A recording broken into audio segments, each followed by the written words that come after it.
ગુજરાતમાં નકલીની બોલબાલા જોવા મળી રહી છે ત્યારે સુરતમાંથી 14 નકલી ડોક્ટર ઝડપાયા હોવાની માહિતી સામે આવી।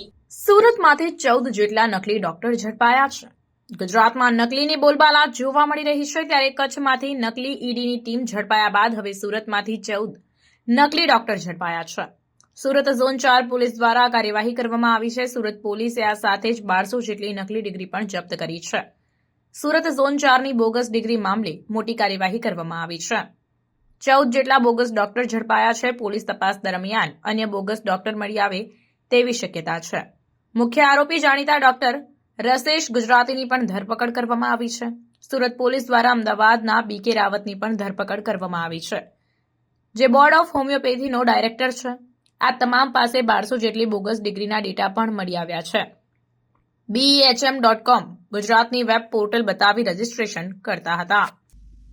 सूरत शहर में माननीय HM सर, DG सर और CP सर इनके निर्देशन से जो फर्जी डॉक्टर हैं जो बिना डिग्री के या गलत डिग्री के साथ में प्रैक्टिस करते हैं, उनके लिए इंफॉर्मेशन मिला कि पांडेसरा पुलिस स्टेशन विस्तार में 3 डॉक्टर के बारे में इंफॉर्मेशन मिला कि वो उनकी डिग्री फर्जी है और यहाँ पे वो एलोपैथिक दवाओं की प्रैक्टिस कर रहे हैं।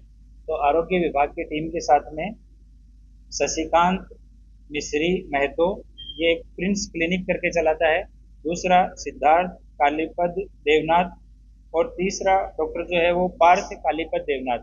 ये तीनों डॉक्टर हैं, ये पांडेसरा विस्तार में एलोपैथिक दवाओं के साथ में प्रैक्टिस करते थे। तो आरोग्य की टीम के साथ में इनके यहाँ पे पुलिस की टीम गई और जब इनकी डिग्रियों की मांगी गई इनसे डिग्री, तो इन तीनों ने BEMS की degree bachelor of electro homeopathy medical science, इसका एक सर्टिफिकेट दिया और इसका फुल फॉर्म उन्होंने अपने हिसाब से बताया कि ये सर BEMS जो है वो basic of electro homeopathic medical science है।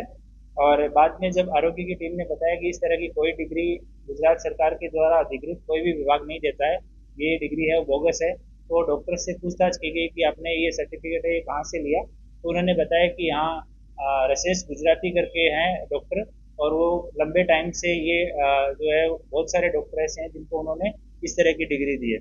और उसके बाद में जब इन तीनों डॉक्टर से पूछपरछ करने के बाद में उनका स्टेटमेंट रिपोर्ट किया गया, जो वहाँ से मिला वो एलोपैथिक दवाई है वो पंचनामा में रख के और कब्जे किया गया। उसके बाद में रसेश गुजराती को यहाँ पे जाके उससे पूछताछ की गई और सर्च की गई। तो वहाँ पे भी जब रसेश गुजराती के यहाँ पे उसके ऑफिस में गए तो बालाजी कृपा सोसाइटी पालनपुर जगात नाका रामदेव रोड पे रहता है, वहाँ पे रजिस्ट्रेशन फॉर्म्स मिले, आई कार्ड के साथ में इस तरह के सर्टिफिकेट मिले 7, खाली सर्टिफिकेट जो प्रिंट करने के लिए थे वो 5 मिले, अलग अलग सर्टिफिकेट उनकी जीरोक्स 15 मिली और मेंबरशिप रिन्यूअल के फॉर्म 8 मिले। तो डॉक्टर से पूछताछ की गई कि आप ये BEMS का सर्टिफिकेट या डिग्री ये किस तरह से देते हो, किस तरह से ट्रेनिंग करवाते हो। तो रसेश गुजराती ने अपने स्टेटमेंट में बताया कि वो पहले यहाँ गुजरात में 90s में उसने BHMS का कोर्स किया और पहले 1-2 ट्रस्ट के साथ में लेक्चरर तरीके काम किया। होम्योपैथी में उसने लेक्चरर बना, फिर एक ट्रस्ट के कॉलेज में वाइस प्रिंसिपल बना, फिर प्रिंसिपल बना। उसके बाद उसने धीरे धीरे उसमें ज़्यादा उसको बेनिफिट नहीं हो रहा था, तो इलेक्ट्रो होम्योपैथी के बारे में उसको पता लगा और रसेश गुजराती शार्प है तो उसने इसके बारे में स्टडी किया। तो उसको पता लगा कि भारत सरकार या राज्य सरकार कोई भी इसके बारे में किसी तरह का रूल है वो कोई पब्लिश नहीं किया हुआ है, कोई रूल रेगुलेशन से इलेक्ट्रो होम्योपैथी जो है वो बाहर है।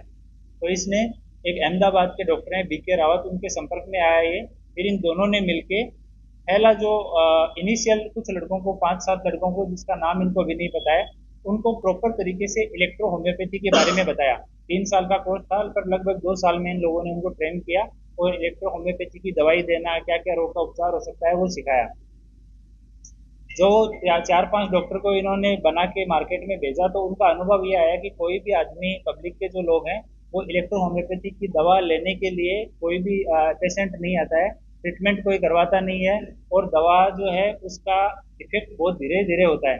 तो इस वजह से वो जो डॉक्टर मार्केट में जब गए तो उनको रिस्पॉन्स अच्छा नहीं मिला। तो इन लोगों ने बाद में अपनी स्ट्रेटेजी 2002 के बाद में इन्होंने अपनी चेंज की और इन्होंने जितने भी लोग थे जो कोई किसी डॉक्टर के यहाँ काम करता था, बाहर का व्यक्ति है, उन लोगों से संपर्क करना चालू किया। इन्होंने उनको कि आप हमें 70,000 रुपये दीजिए, हमारा आयुष डिपार्टमेंट जो गुजरात का है उसके अंडर में हमारा board of electro homeopathy Gujarat ये रजिस्टर्ड है और ये अहमदाबाद में है। इसके अंडर में हम आपको ट्रेनिंग करवाएंगे और उसकी डिग्री देंगे। ये ट्रेनिंग 2.5 साल की ट्रेनिंग देंगे, ये सब महज दिखावा था। इनके पास कोई इंफ्रास्ट्रक्चर नहीं है ट्रेनिंग देने का, सूरत में भी नहीं है, अहमदाबाद में भी नहीं है। ये 70,000 रुपये किसी से 60, किसी से 70, मौका मिला तो 80 भी अलग अलग आदमियों से लेते थे। लेने के बाद में उनको 10 से 15 दिन में वो डिग्री प्रिंट करके ये लोग दे देते थे और साथ में रसेल जो है वो यहाँ पे उनको गारंटी देता था कि तुम लोग कहीं पे भी जाओ, एलोपैथिक, होम्योपैथिक, आयुर्वेद जो प्रैक्टिस तुम्हें करनी है तुम आराम से प्रैक्टिस कर सकते हो। एसएमसी, पुलिस, आरोग्य ये कोई भी तुम्हारे ऊपर हाथ नहीं डालेगा, इसकी मेरी जिम्मेदारी है। तो ये उनके बीच बीच में घूमता रहता था और उनको एक रजिस्ट्रेशन सर्टिफिकेट ये लोग प्रिंट करके देते थे कि ये हमारे बोर्ड का रजिस्ट्रेशन सर्टिफिकेट है, इसके बाद में आप अधिकृत हैं कहीं पे भी प्रैक्टिस करने के। तो वो सर्टिफिकेट की वैलिडिटी ये लोग रखते थे कि जैसे 1 साल की वैलिडिटी का दिया तो उसके रिन्यूअल के बहाने से 5,000 रुपये से लेकर 15,000 रुपये तक ये पर डॉक्टर का 1 साल का वसूलते थे। और उस कोई डॉक्टर अगर ना बोले कि मैं ये नहीं दे सकता हूँ या कोई जांच पड़ताल करने की कोशिश करे तो उसको अलग अलग तरीके से ये लोग धमकाते थे। अभी एक डॉक्टर आया है जिसको तो इन्होंने कि तुम्हें मार देंगे इस तरह की धमकियां भी दी है। पर इनिशियल फेज में ये लोग प्रशासन का, आरोग्य विभाग का इस तरह का नाम लेके कि तुम्हें बुक करवा देंगे, इस तरह की धमकी देके ये अपनी एनुअल फीस वो कलेक्ट करते थे।